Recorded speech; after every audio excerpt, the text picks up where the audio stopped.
spirit moved me several years ago as an entrepreneur in the Caribbean. I was in the process of building power generation companies in the islands of Jamaica and Trinidad.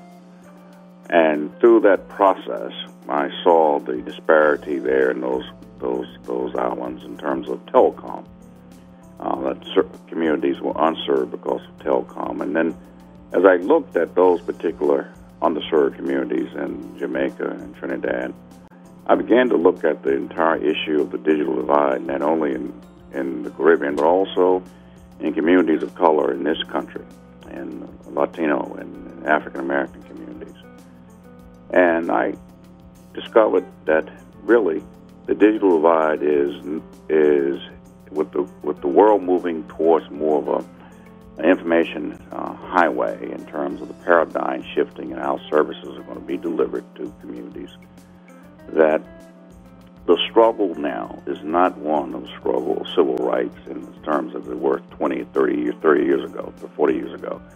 Well, that struggle now is about ensuring that all of us are, in our communities, are very much involved in changing the paradigm in which communities of color can be active and full participants in this digital revolution, because eliminating the digital divide is really about bringing about economic equality. Economic equality that would benefit millions of people of color, because it's important for us to understand that as the economy and the mechanism for delivering services, healthcare, banking, economic development, education, technology will change how all of those services are delivered to communities. For example, over the next decade, we're going to have 1 million teachers that are going to retire from the public school system in this country. And right now, our public school system is one in which our students are not scoring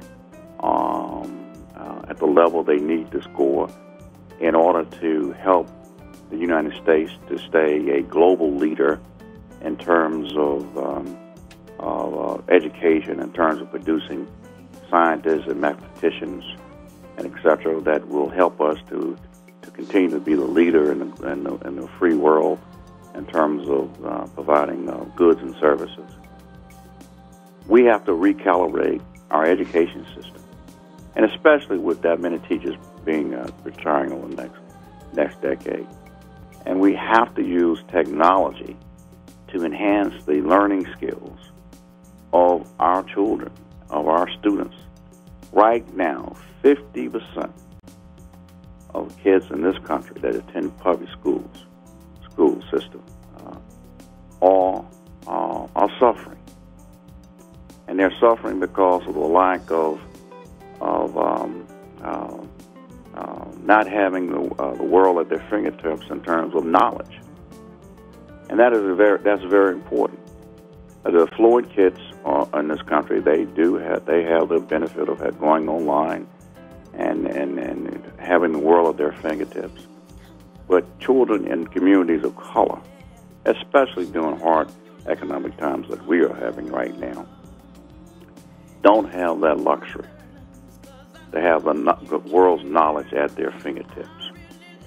So from our standpoint, the mission that we have at the Alliance for Digital Equality, one of our missions is to really change the paradigm in how children are educated, how teachers can work with children to better prepare them for the world.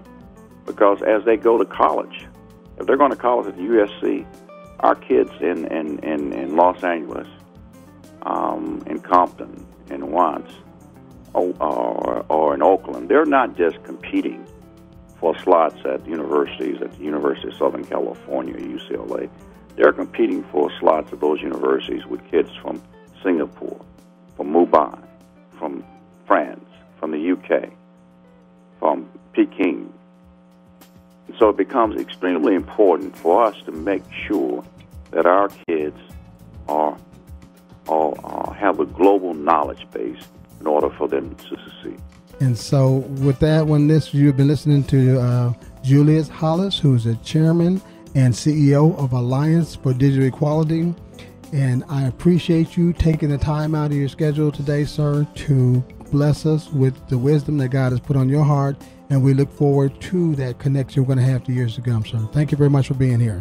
Thank you very much, and God bless. God bless Bye-bye. you, too.